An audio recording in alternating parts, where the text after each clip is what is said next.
A Plaguelands media production. Hey everyone, this is Hugh from Plaguelands Media bringing you the second part of our Excalibur movie review. So cheers to that.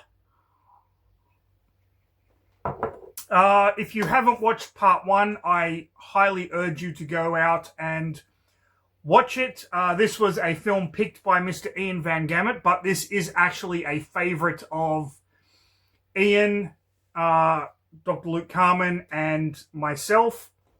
It is a fantastic Arthurian legend fantasy film from 1981 that is just spectacular and just runs the gamut of everything that's great about sword and sorcery films.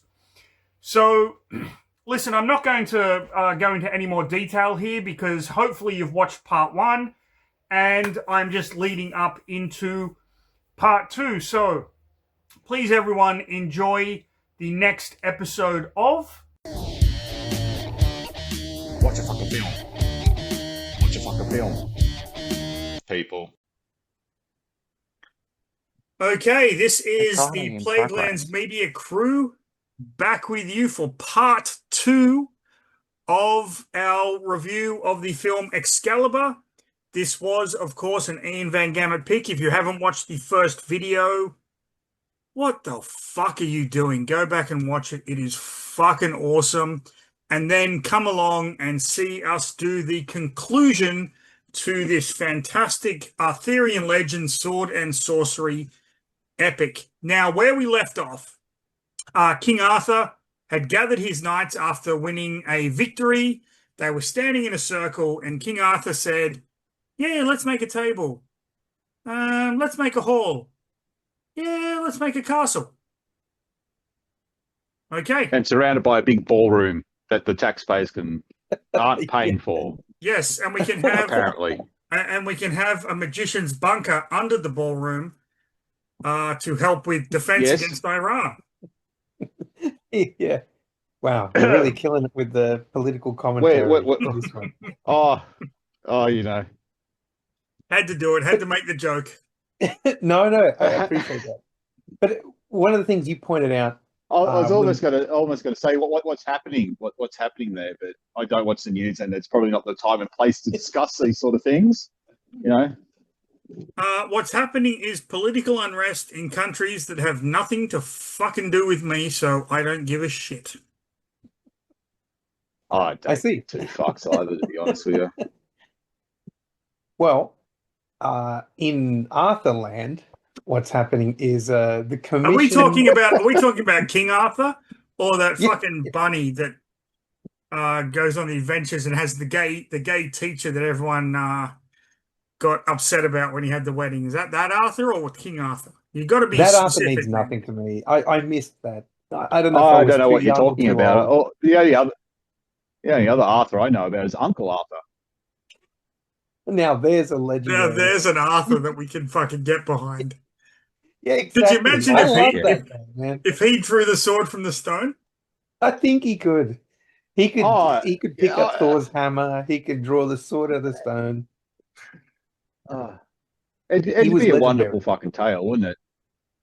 I'm picturing the fucking show now. Like, I think we should get Tim Robbins. We'll pitch it to him. I could see Uncle Arthur and the Knights of the Round Table being like Con the Fruiterer. No, that'd make it run out of Kylie Mole. Kylie Mole. That Colin stupid Carpenter. baby that was like, "Hey, it's responsible." Oh, that was the worst. That was the worst one. I don't even remember that. Like, that was such a shit show. Such a shit show. Except for Uncle Arthur, he was fucking awesome. Yeah, he was. He was the flower that grew out of. Anyway, we haven't even started the review or going. You know what's awesome? Like, everyone watching this. Everyone watching this is going to go, "What the fuck are they talking about?" Yeah, this is very very. I'm unsubscribing now. These fuckwits. Well. Can I just say lay off the alcohol, guys?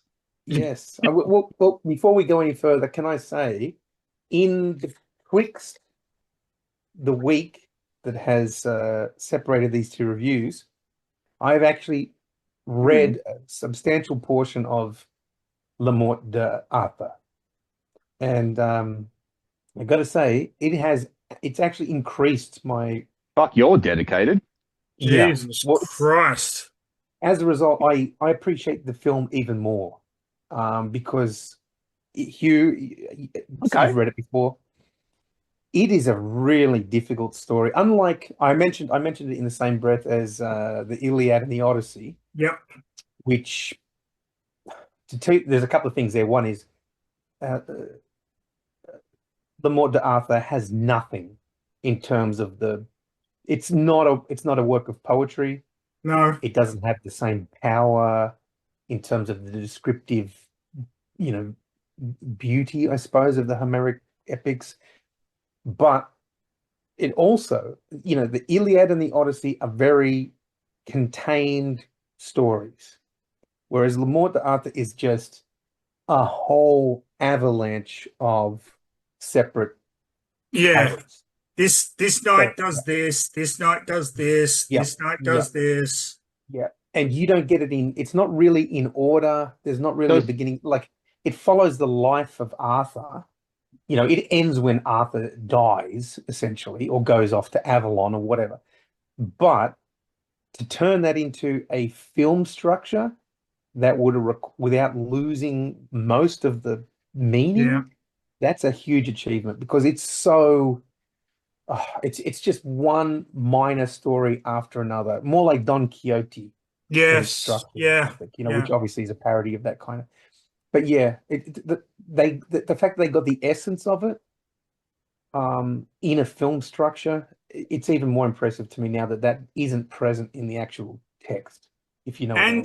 And in any version of the King Arthur legend to be put to film since Excalibur. Yeah. Yeah. I mean, Yeah, if you look at what have we got? We've Well, got I think I said that last week. yeah.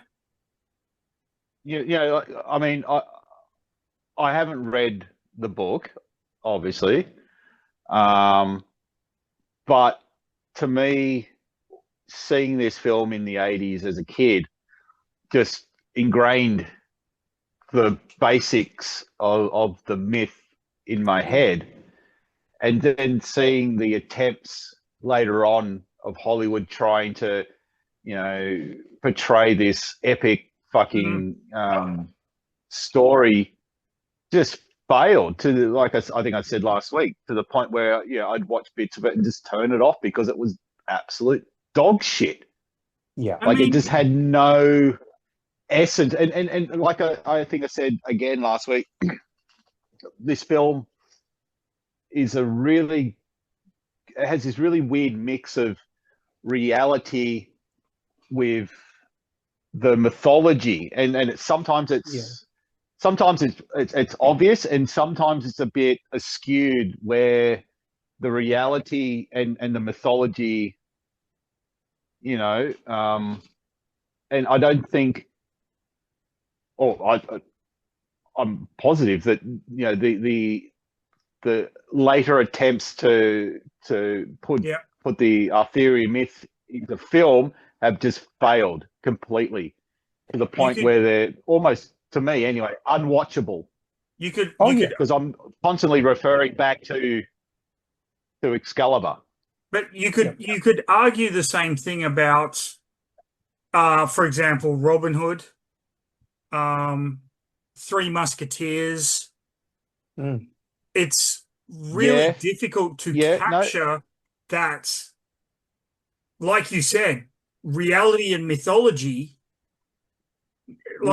coming into tangent together. But Excalibur does it so freaking well.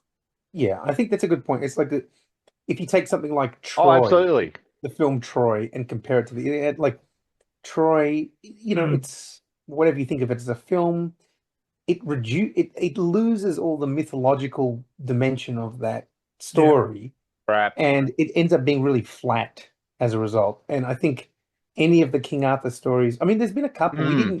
We mentioned the Charlie Hunnam Yeah, King uh, Arthur. Yeah. King Arthur, but there's also I remember there was one with Keira Knightley as well, wasn't there? There was a King Arthur with Keira Knightley and I can't remember who else was in it, but um it was the same thing. Like it was just reduced to basically a kind of Yeah, there was action, the Richard Gere medieval. First Knight, which was just the Lancelot story. Yeah, exactly. Yeah, like they just reduce it, and you lose all to have that epic nature, the legendary kind of feel, the mythological dimension. It requires going to another level, which I think we were all saying last week. This And film and I managed. think that is something that, as like those of you little Plaguelands out there that grew up with 80s films, we got this with our fantasy movies. We got this with our sci-fi movies. We got this with our horror movies. We got this with our even our freaking childhood movies. That next level of epicness that directors today, and there are some fantastic directors. Don't get me wrong. I'm not shitting on everybody. There are some fantastic directors out there today, but a lot of directors don't want to take chances. And Excalibur took chances. Yeah, it Oh, certainly for did. sure. Like, yeah, But you I could mean, you could even say the same thing about horror movies today. And we've had many conversation about horror movies, recent horror movies, you know, the whole um uh like gore porn and body Yeah. porn, fucking that sort of shit. And as you two know, another film that's in my top five is the 1922 Nosferatu. Yep. yeah, Now, you know, not arguably, you know, it's not the first horror film, but it's up there. It's one of the first. It is. Um, um, and one of the reasons why it's in my top five, um, every time I watch it, I try to imagine the first time.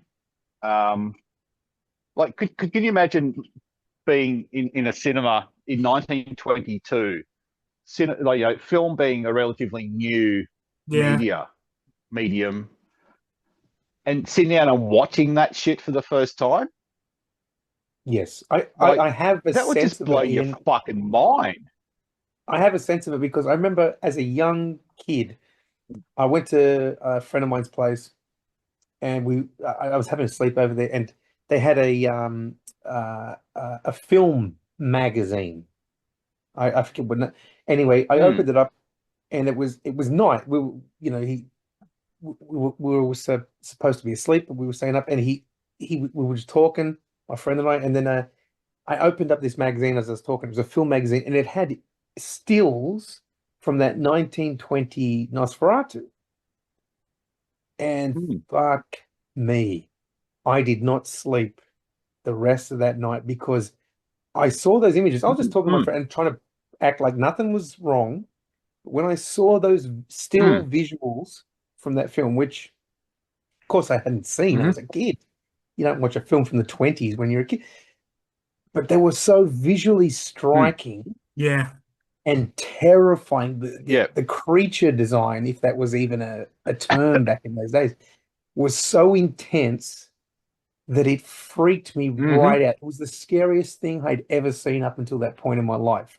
Still, And it's funny you say that from that because film. The first time I'd seen that, and you remember this, Hugh, it was part of the opening credits to Great Mysteries of the World with Leonard Nimoy. Yeah. And they had a few scenes from Nosferatu. And as a kid, what the fuck was that? And then as you get a bit older, you work it out, and then you go see the film, and then you just never turn back. Never fucking turn back. My most It's terrifying, still an absolute masterpiece. my most terrifying Nosferatu memory. I I graduated high school in 1996, and Mm. they had a reunion. I can't remember if it was a 10-year or a 20-year reunion. I couldn't go. I was over here in South Korea, and someone took a photo of one of my classmates, and he used to be a really good friend of mine. We've I know kind where of this is drifted apart. going. And he was standing by a wall with a shadow, and his fucking shadow looked like the shadow of Nosferatu, and it's the most terrifying fucking picture I have ever seen in my life, because it's just him standing there, and then it's like Nosferatu's shadow over his thing, and I'm just like, that is the greatest photograph anyone has ever taken in the history of photography. Well, I think the connective tissue really between Nosferatu and Excalibur is that I think I mentioned this last week when we were, in part one of this discussion, is that it's almost an expressionistic film, Excalibur. Like it's not just Especially the second half. Yeah, like so many of the images here absolutely. are absolutely meant to be evocative and highly metaphorical and resonant with like the whole essence of the King Arthur legend in every shot. And yet, it takes enough liberties to make it its own film. Yeah, and as I say, I think the liberties it took, based on reading the source material, if you like, they did everything they could to distill it down to the essence and carry that in every scene. Just before we go on to the actual plot, I am actually surprised they chose. Well, I'm not surprised they chose Le Morte d'Arthur as opposed to the Once and Future King. Okay. Because the Once and Future King is a more watered down version. Okay. They went for the darker one. Yeah, this is the darker version. Yeah, it's a darker. Although I got to say, one of the key differences I saw between Le Morte d'Arthur and Excalibur. Holy shit! In Le Morte d'Arthur, way more people, way more women get their fucking head cut off, including the fucking Lady of the Lake. Now, I did not expect the Lady of the Lake to get her fucking head cut off, but she does. Yeah. Somebody cuts her head off. Really? Yeah. Who cuts her head off? Yeah, what were you going to say here?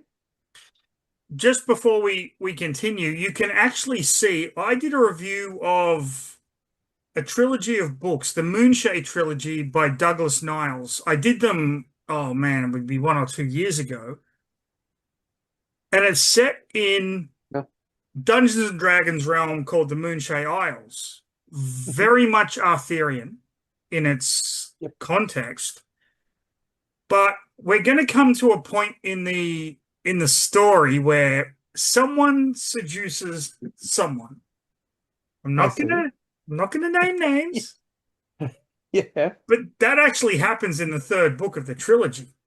Not exactly, but there is that seduction scene where it's definitely taken from not Le Morte d'Arthur, it's taken from Excalibur.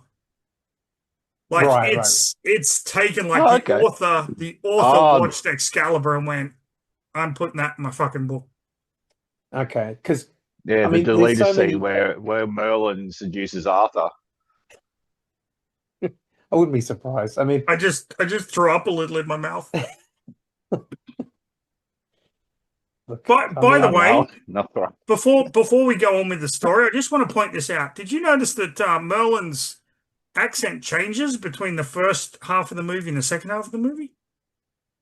No, I'm not good with accents. No, he has a bizarre way of speaking throughout, but I didn't realize there was a shift in the second half, which is absolutely beautiful.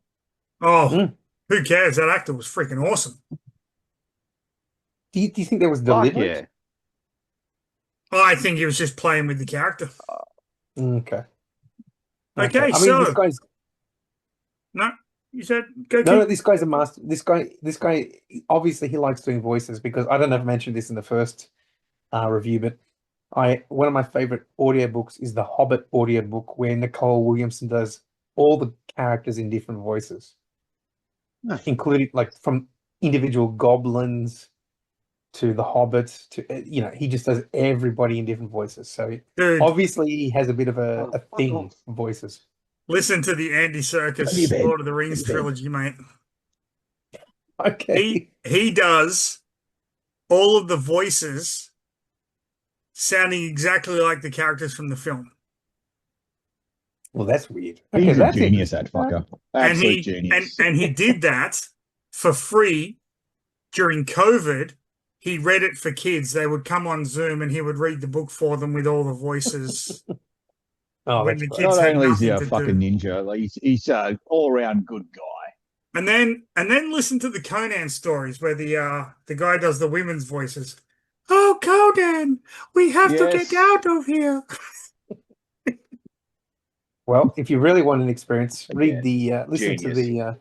the Game of Thrones books with Roy Dotrice Oh, doing Jesus, all no. the many sex scenes in his one voice.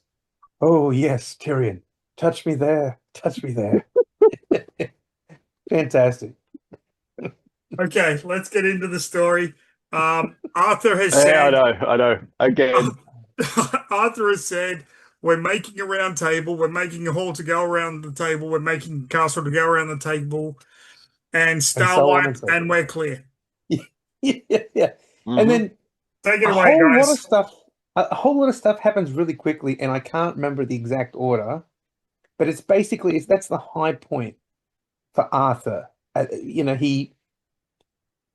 made Yes, the point, yeah. Hugh, last week that it's ridiculous because his plan is to build Camelot, and Camelot is almost immediately built. And That's the problem with the film is the time jumps. yes, the Yes. constant Now, Luke, yes. you said you Yep. read the script, and getting back to our little question at the end of last review, are they chanting Camelot at that? Okay, so I Um, read the script, I read the screenplay, and no, they are not chanting. In the early scenes when they're jousting for Excalibur, when it's back in the stone, Patrick Stewart's character sounds like he's calling out Camelot. He sounds like he's saying for Camelot, for Camelot. But it turns out that this guy, by the way, his name is Leander Grants. Yeah. I don't know how to pronounce it, but he That's right. happens to be Leander Grants of Camel Yard. So he's calling out Camel Yard. Yeah, and Okay. because he's yelling it out, it sounds like he's saying Camelot, but no, he's saying Camel Yard. The other point though, Hugh, to your point, in the screenplay, there are constant legends on the screen saying 9 years later. Yeah. I assume that. They're all in the screenplay. It's not in the film, but the screenplay has many, many instances. In fact, the screenplay will have things like 9 years later, Arthur has completed building Camelot. Like really spells it out. And for whatever reason, they obviously decided to go with the more classy and confusing as fuck no information for the audience. But it's there. It's in the screenplay every But time. the thing is, like, if you know the Arthurian legend, you can understand the time jumps. Yes, of course, yes. But But if you don't, if you don't, you're pretty you're much baffled. like Um, the same thing happened because to me with that old Australian film Ginger Megs. I'm just like, Right. what? He was just at school. Now it's the weekend? What? yeah, no, that's a very apt comparison. If you don't know Ginger Megs, people, That's my life in a nutshell. go and look up Ginger Megs. It's not worth it whatsoever. But so this is the high point, and heaps of stuff happens really quickly here in a storytelling sense. Mhm. Camelot is built. I don't know what order these things happen in. Camelot is built. A wedding is planned because one of the things Arthur says when he says, "I'm going to build a round table," he says, "I'm going to be married." So Yes. he organizes the Yeah. wedding, and I think what happens is he sends Lancelot to go and get Guinevere. Yes, to And escort her back Correct. to the. exactly. And of course, the very first time Guinevere and Lancelot see each other, they immediately fall in love. Like as soon as they look at each other, they're like, "Oh my God!" And they're just in love, and they don't want to betray. Like then there's a scene of That, Guinevere being escorted yeah, somewhere with and that weird Lancelot. conversation where Lancelot, she's like, "Surely you love someone." She's like, Yes. "You, my dear, I will love Yeah, you she's till like, the day I die, and I will Mm. not have another woman, because I know exactly. you're gonna see my ass later on in the picture, so it's all Yeah. good." It's really weird because it's like, And you the know, women are on the back of that fucking wagon laughing at him. they're all giggling. Like there's like Mm. half a dozen women giggling. And then Guinevere rides up and goes, "Oh, they want me to ask you, do you like them? Do you love any of them?" Mm.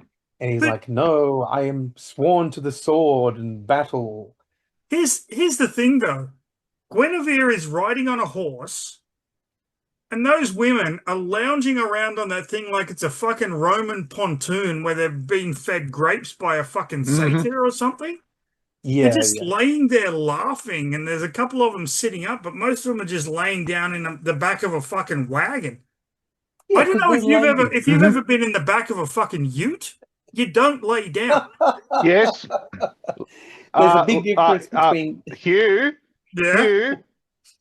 Mm. Oh, not a story for now. Not a these are story ladies for at King now. Arthur's court. They're not ute They're people. not they're not trying to flag down a hitchhiker. We're not trying to hitchhike to a train station. So yeah, not a story for It's very now. different. And then so Or going for a ride in Katoomba. the wedding takes place, right? And the wedding is the shiniest part of the film. Everyone's in their armor, Mm. everyone's shining, like everyone's armor is, mirror bright. Can I actually just ask a question? When Mm. it comes to Arthur and when it comes to Excalibur, why is the shine has that green kind of hue to it? I mean, There, that's I understand maybe it's kind of Lady of the Lake magic or something along those lines, but it's just never explained why. I mean, is that because we need to know it's I Excalibur? assume. I it, assume bit of column A, bit of column B. it's Yeah, very funny because they've obviously tried to make this green light kind of yeah. the ethereal, otherworldly gleam of Excalibur.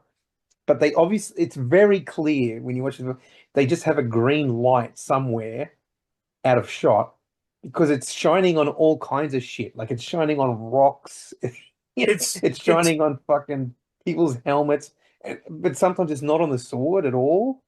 It's very weird. it's almost, and I say almost, too strict Technicolor. Like, go to YouTube and look up any two strip Technicolor film, and it has the green tint to it. Yeah, it's a weird color choice, right? Like it's a weird Okay. color design. But I, But I think it's just I honestly, in what I thought of that, and I just want to bring this up as a question for the two of you and all you Plaguelandians out there, because we do have a lot of fans out there that watch this fucking drunken shit. Um, I think Mm. it's more to do with trying to um reflect the nature of Britain. Like the sword comes out of the lake with the Lady of the yeah. Lake. We don't get the story of Sir Gawain and the Green Knight, but that is a huge part of the Mm. Arthurian legend. So I think it was trying to kind of emulate the nature part of it, because when everything goes to shit, look what happens to Britain. which is like I think further in that's a the good point. story. Like, maybe that's what it is. It's meant to represent the land in some way. Yeah, I mean, that's one of the big themes of this. The land needs a king, and the king needs a yeah. land, and so on.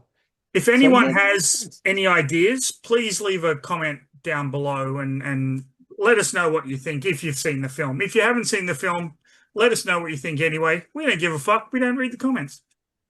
well, it's the No, yeah. I think that's a good. I don't even watch the videos. That's an interesting idea, actually, Hugh. But and I think it might tie into some of the plot points that come up with Excalibur in the second half, because Yeah, one of the things that happens, well, first of all, at the wedding, Morgana, like, Merlin Mm. isn't he's not front and center at the wedding. He's kind of holding back. And Morgana comes up to him, and basically they have a kind of wizard or necromancer discussion, because yeah, he's like, oh, you've been, Mm. she points out a mandrake root or something, and says, like, that can be used to, you know,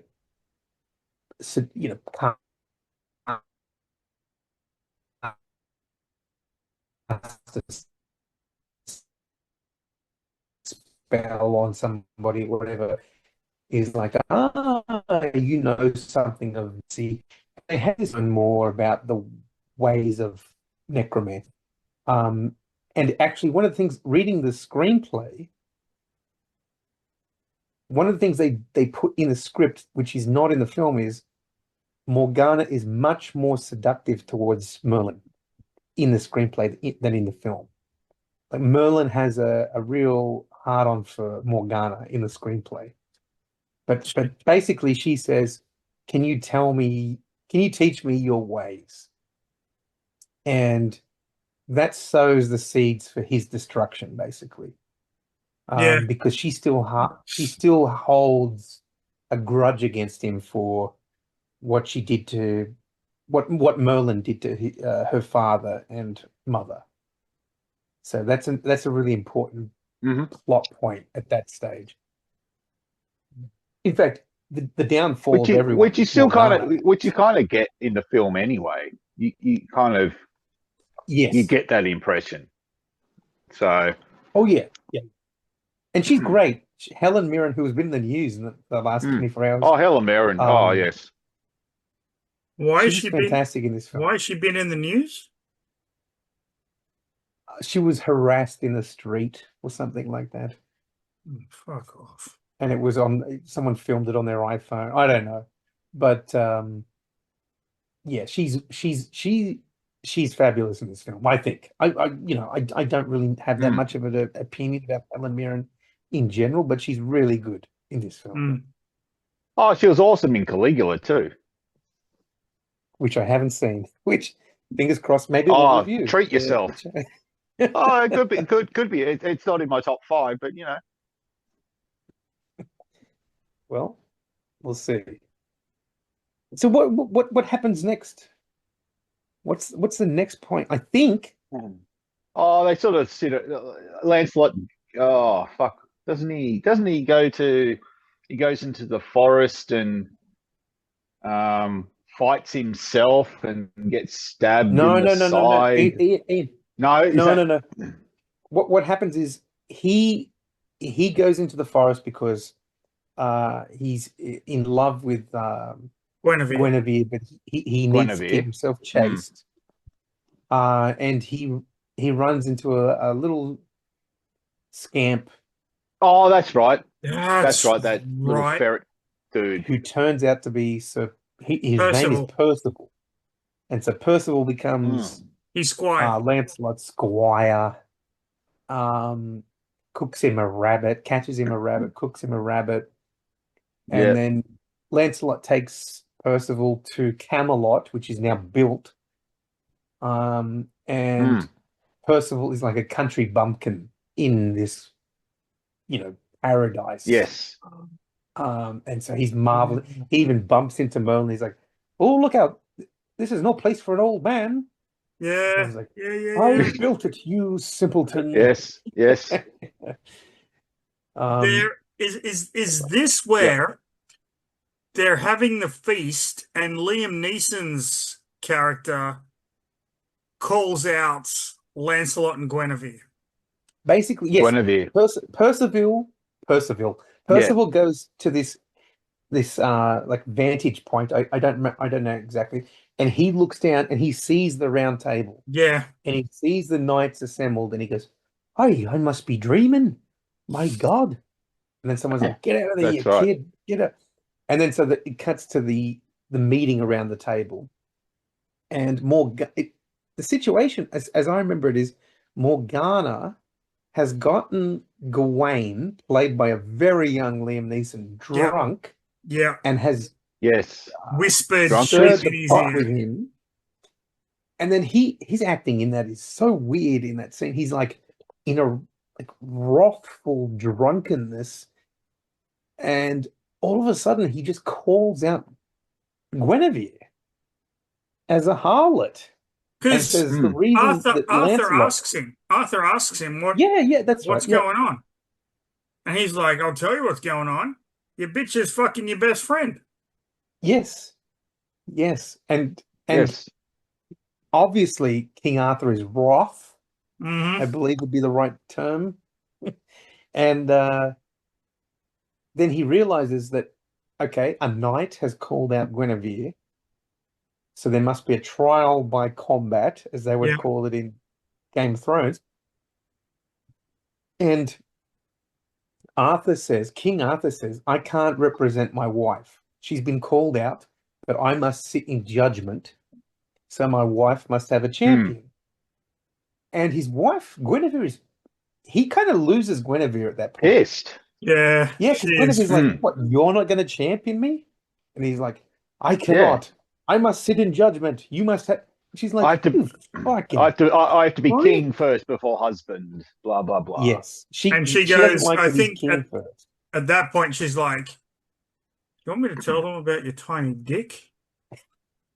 And he's That like, might be the That's right. subtext. I don't know. hey, last night you called it Excalibur. That's right. Yes. And so Lancelot, on the other hand, massive dick. see, that's Massive the dick. weird thing is it's like Gawain is accusing Guinevere of being with having an affair Adultery. with Lancelot. Yes. But Lancelot gets elected as her champion. And she's devastated that her husband won't stand up for her. And he's too kingly. Yeah. Because Lancelot is also accused, so he has to defend them both. Exactly. And the logic, even though he's of not that, present. yes, he's not there. By default. And that's part of what evokes the accusation, because everyone's saying, why isn't our best guy here? And everyone's like, well, you know why? Because of fucking Guinevere. He hangs out in the forest. He's a nudist. Blah blah blah. Yeah. Was this the part where they asked Gawain to take a drink from Lancelot's cup? Yes. And he refused to do it? Yes. Yes. Yeah. Because Guinevere says, look, you've insulted me, you've insulted Lancelot. He's a good knight. Drink from his cup. And Gawain He just pours it on To the partake in his upside down. goodness. Mm-hmm. Mm. And then, so Lancelot, I believe the next thing that happens is Lancelot, I don't know how exactly he knows that he's been elected to defend Guinevere, but he knows. Yeah. And he's hanging He out in knows, the that's right, forest. because nude for some reason, and that's when armored, Lancelot turns up and they have a bit of a fight. Empire Strikes Back, Luke and It's fucking very Vader. Empire. Just like in the first one, there was a Dagobah. This is the Empire Strikes Back scene where Luke fights himself. Can I just say, Yeah. I don't care who you are. I don't care where you are. If you're sleeping nude on a bed of mossy trees and you wake up and there's no green on your ass, you've not been asleep. Look, the thing about Lancelot is Just saying. that bog weed doesn't stick to his ass. And that's just a known fact. You can just imagine him. He's like fighting, and then he's like, and there's all this fucking moss shit coming out of his fucking armor. But the thing about it is, Director's he cut. has some. He does have, yeah. He does have some great lines there. Like because the idea. Oh, I thought you were is going to say he has some great cheeks there. Well, he does. Not bad. Credit where I credit's haven't due. seen an ass as good as that. Yeah, a male he ass must as work good as out. that since Patrick Swayze's ass stunt double in Roadhouse. To me, that will always Roadhouse, be okay. the number one stunt bum of all time. No, the number one stunt bum was the end of Dirty Dancing, where Patrick Swayze's in jail for having sex with a 16-year-old girl, and the guy's just fucking him in the butt. That's the number one Swayze ass double. I didn't Director's know. cut. Director's cut. Okay. Okay, a lot of director's cuts going on here. But Yeah. because the idea is that behind this, obviously, the concept is, which they all believe apparently, is no true knight We'll lose. can fail in combat. If you're telling the truth, you win. But here's the thing: when he fights his double, doesn't he get stabbed? Yes, Yes. because what happens is, And that's where the old wound never healed. yes, because he says out loud to the forest. Actually, I think he's talking to God. He says, "We are innocent, therefore we should win. But we are innocent, but not in our hearts." So he thinks he's going to lose because although they're innocent, they haven't done anything. In their hearts, they actually do love each other. So that's when he falls asleep and has that dream, and then he fights himself in armor, gets skewered through the hip, wakes up, has a sword through him, and he says, "Oh my God, I fight with myself." Now, That's what happens. Now, I ask you, which, don't get me wrong, it was a fantastic scene. I thought it was brilliantly choreographed and whatnot. How many people who saw this in the cinema in 1981 would have a fucking clue what was going on? Probably no That's one. a good question. They'd just be sitting there going, what the why are we seeing him fight his naked self? I don't want to see his ass cheeks. Show us Guinevere's tits. I don't know if that's what they were saying, but that is that. It would have been what they were thinking, because that may be what they're thinking. Oh, how many guys took their girls to the cinema to see Excalibur in 1981, and they're just sitting there going, the girls are like, oh yeah, and the guy's like, this is fucked. No, I hate to break it to you. Yeah. If you just hold on for 20 minutes and then you'll be No, I have found zero. This is a zero success in showing this to my girlfriends over the years. I have a terrible feeling that this is a film that is highly gendered in terms of its appreciation. Yeah. If you know what I mean. But hey, Hugh, can you do me a favor? Can you pause for 1 sec and I'll be right back. Yeah, hold on. Let me just get this. Hold on. I gotta ready. 1, 2, 3, pausing. We're back in the room. So this is one of the weird things that happens here is because Lancelot has skewered himself, he is late to turn up for the trial by combat, the fight over Guinevere's honor. So Liam Neeson's Gawain, he's there. And no one is Guinevere's champion.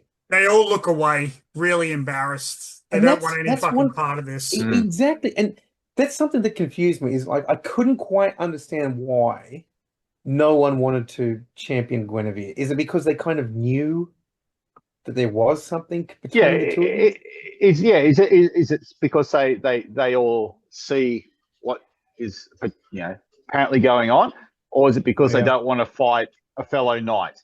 I think they don't want to It's fight not a really fellow knight. explained. I think that's the That's what I kind of felt. key That's one. what I kind of felt. Because I thought that Because was like if you go back to the other scene, like everyone's fucking happy as pigs and shit. Like it's peaceful. They're all just drinking and eating and being absolute It's slobs. Almost lost the whole idea of being a knight, maybe. yeah. it's like that one fucking dinner party you've gone to where that one guy goes off and everyone's like, Yeah, been to one of them for a while. this is why I Yeah. don't go. This is why I don't go out to staff dinners, mate. Yeah, But I get that. That's fair. I honestly get that. But it seems strange to me that no one wanted to defend the Queen. You know what I mean? Like, I just yeah, but it's not really explained why it's like, Mm. because You- like if you take that scene before at the round table, like everyone's happy and they're all got their chicks next to them and they're all drunk and yeah, eating grapes and shit. yeah. It's strange.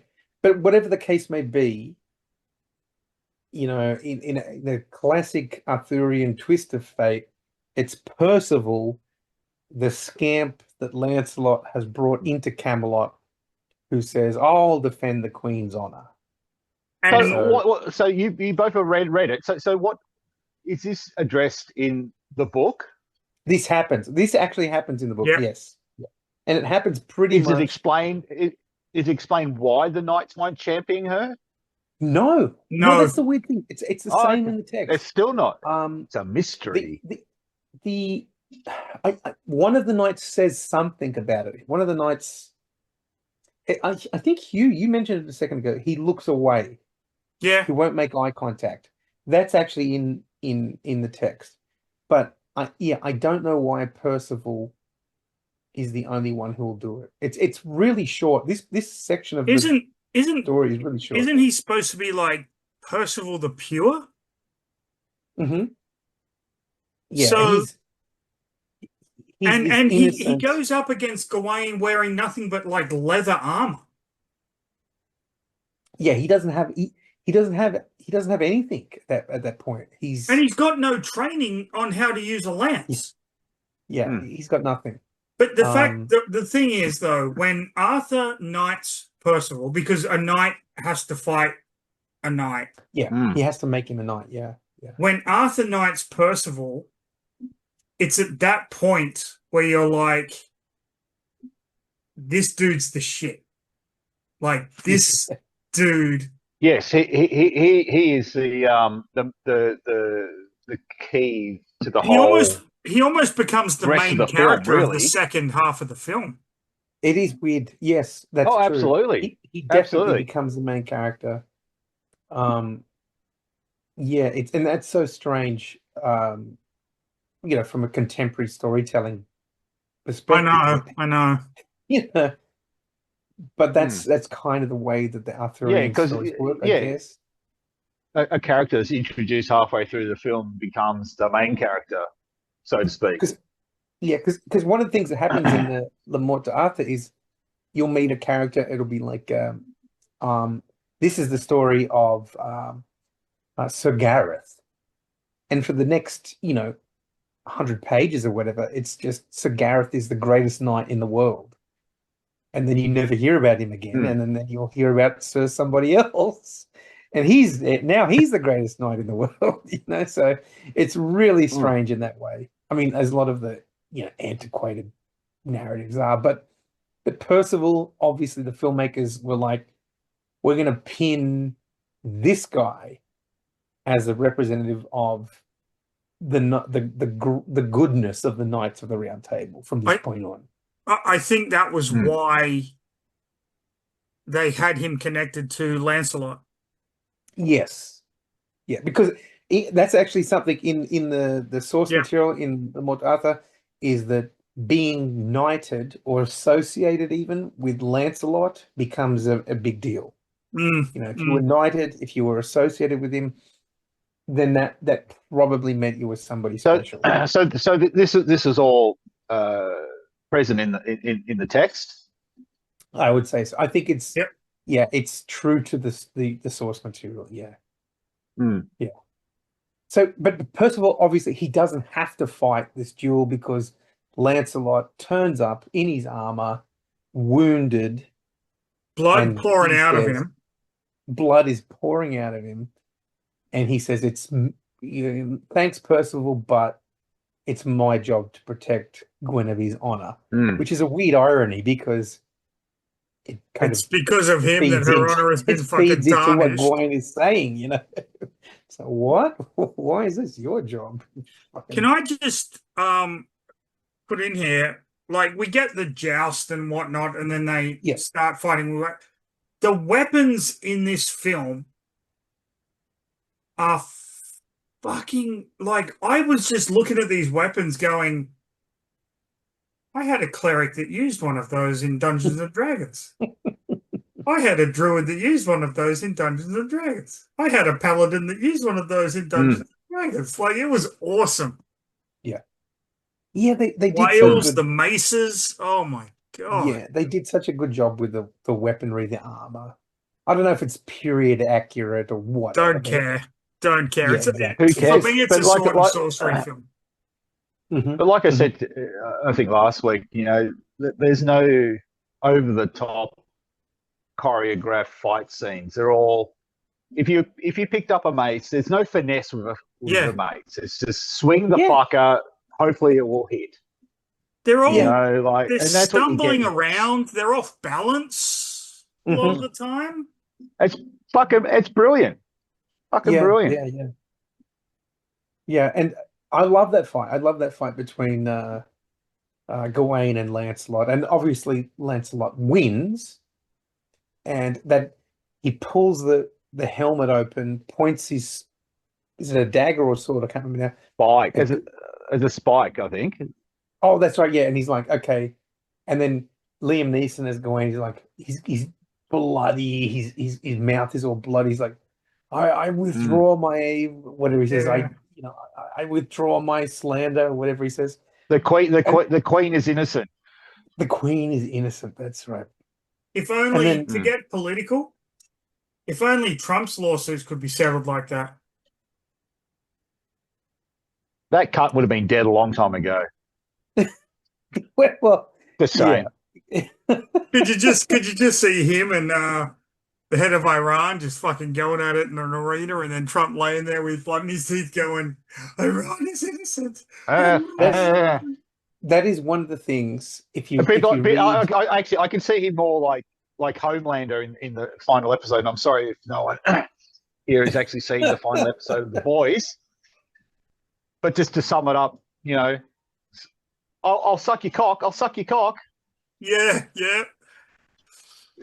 that's I'll that eat is your shit. Let me eat your shit. You know, I'll eat your brilliant. shit. Yeah, have mercy. that's one of the things I'll eat your if shit. in Lamort Arthur, from what I've read so far, I'm like probably 75% through it. It's every battle essentially, with some, there's a few exceptions, but almost every battle is resolved by a king or a champion fighting in single combat.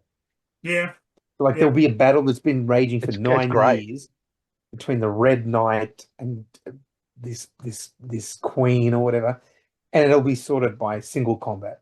Every single time it's sorted by single combat. And it's to the extent like in this kind of romance period of chivalry in the stories, at least, they'll let like an enemy knight ride into the middle of the siege, and everyone will stand aside, and they'll have 24 hours to prepare, and then they'll have their squires and everything, and then they'll fight to the death, and that will end the war. And it's like, fuck, this is a great system. This is a really good Fuck way to yeah. sort this out. If only they'd take that in, you know, in today's society. You I know? would love to see, instead of elections, in Australia, you just have the two party leaders in Canberra, and it's like that scene from Star Trek where it's like. No, actually, I disagree with you here. I agree with the premise. It wouldn't be like that scene at all. It'd be more like The Simpsons where they get slapped with the velvet glove. I slap you with my velvet glove. Glove slap, Fucking baby glove slap. these Actually, there's a fucking couple of punters. The fucking one lot of of them. what Punters. one of the things that is not in the film is a couple of times Arthur fights with giants. Yes, And he does. Yeah. there's one moment where Arthur fights a giant and he cuts the giant's legs off, and then he's like, now you are a fitter opponent to fight someone of my height. And then he cuts the giant's head off. Is that where Monty Python got their fucking It must that be. Black Knight scene from? Probably. Yeah. Okay. All right, Moving on, because we've gone off this wild tangent that's say, probably going to get us demonetized. John even though we Cleese, have if no money you're coming watching this, please answer that question. in. Yeah. Well, yeah. Obviously, the Monty Python's Search for the Holy Grail was another Arthurian influence, which we didn't mention last week. But so the thing is, Arthur, and I completely forgot about it. yeah. Well. Okay, so I Arthur, wanted Excalibur to have brave Sir Robin. When danger reared its ugly head, he sewed his pants and boldly fled. Brave Sir Robin. well, what happens in the duel is Lancelot beats Gawain. Gawain withdraws his accusation, and then Lancelot passes out immediately from his internal bleeding. Doesn't he wake up with Yes. Guinevere and Arthur standing over him? Yes, that's exactly what happens next. And then I think Arthur asks Merlin to save him. He's like, Merlin, save him, save his life. That's But right. one thing we haven't mentioned is before Arthur married Guinevere, Merlin told him. We did. Yes. We did mention it last week. One of us We mentioned did it mention last it, week okay. about about the and a good friend will betray you. Okay, good. Because And Merlin knew this was going to Merlin happen. knew that Viagra was going to be Arthur's downfall. Exactly. And so he says, all right, it's a weird sort of Faustian or whatever thing where he's like, all right, I'll bring him back to life. But Merlin knows that bringing him back, he won't be the same, and Guinevere will be more susceptible now Yeah. to Lancelot's Biggest love. dickus. Yeah. Pick your translation. Love, biggest diggers. Incontinentia buttocks. It is buttocks. We should review that movie. Oh yeah, that'd be a good choice. It'll too. go on the list. Yes, absolutely. This is the much by us hyped forest scene where Guinevere runs off to the forest. Oh, the money shot. Oh my! And what a God. lusty scene it is, you know. It's Oh, it's what it doesn't show you. It leaves it so much to the imagination. Gives you the building blocks of a great, what would you say, sexy porn scene in the forest. Half the time, it's though, tasteful. half the time you see him asleep in his armor. But the one time Guinevere comes, he's just butt naked on the moss. Well, because he kind of knew. Because he knows she's coming. Yeah. No pun and intended. Really? Guinevere, I believe it was. Guinevere is the pushier one in this moment. I believe it was wants this more him that than was Lancelot. coming, sir. Yes. But this Sir Camelot. there's a lot going on though, like because Lancelot and Guinevere. Guinevere basically she seduces Lancelot. He doesn't put up much of a resistance, but Mm. he just runs after him and takes him. And they're naked in the forest. And at the same time, weirdly enough, I think Merlin. Arthur knows what's going on. They're standing on top yeah, of Camelot, with and he goes Merlin, to Merlin, and they're talking is she about with it. him? yeah. Yes, Yeah. he And asks he Merlin, goes, is yes, she with him? yes. Yeah, and then Merlin. It's kind of weird because they're on top of Camelot, and Merlin says, I'm done with the world of men. I'm leaving. Yep. I'm gonna go." And Arthur's like, "Okay, all right." He's kind of, Am I he's going to see you okay with it. again? It's like, no, Yes, blah, blah, blah. It's like their farewell. yeah. My And so missus is fucking my best friend. My, yeah. my top advisor's now fucking off. Mm. And they But go their separate The world's ways. falling apart. they go their separate ways, but yet Arthur knows exactly where in the woods Lancelot and Guinevere are. Yes, and Oh, while you that's just gotta follow the big fucking shiny ass, really, don't you? yeah, It's like a beacon. It's like a lighthouse. yeah, the forest is just irradiated with their lust, and so but the other side of it is like Merlin's about to go, and Morgana starts going to Merlin, and she's like, "Well, what, Merlin? Before you go, I want you to teach me the ways of the dragon. I want you to teach me, how to summon the Yeah, dragon." the chant of making. Act of making, right? And so it's kind of it's split in a sort of a three-way here with Lancelot and Guinevere, Merlin and Morgana, and King Arthur.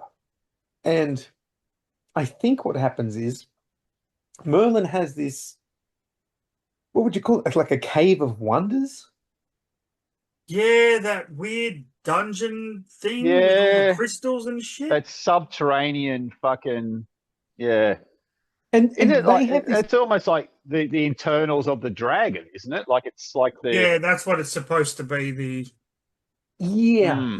yeah. And it's I'm a little confused about what happens there, and I might be getting it out of order, so let me know if you think I'm off on this. But I think what happens is Merlin and Morgana go into that cave of wonders or whatever the inner workings of the dragon, and I think Merlin tries to cast some sort of spell on her. I think that's Yeah. what happened. That's And how then- I see it. Yep. Yeah, and in the background, It backfires. yeah, because in the background, through the sort of crystals in this cave, Morgana and Merlin can see Arthur creeping up on Yep. Lancelot and Guinevere. Lancelot and Guinevere, they've finished, and they're now sleeping, and Arthur is sneaking up on them. And then Merlin he realizes, Morgana wants the secrets of, what did you call it, Ian? What's it called? Making. The chant Making. the chant of making. The chant of making. And Merlin starts casting a spell on Morgana. I think he's going to basically destroy her or imprison her or Because depower I her. think he's probably worked out that she's a fucking bitch. Definitely, and he wants to put an end to it. Yes, definitely.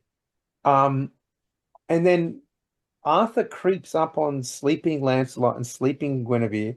He takes out Excalibur and he skewers it between them. Yes.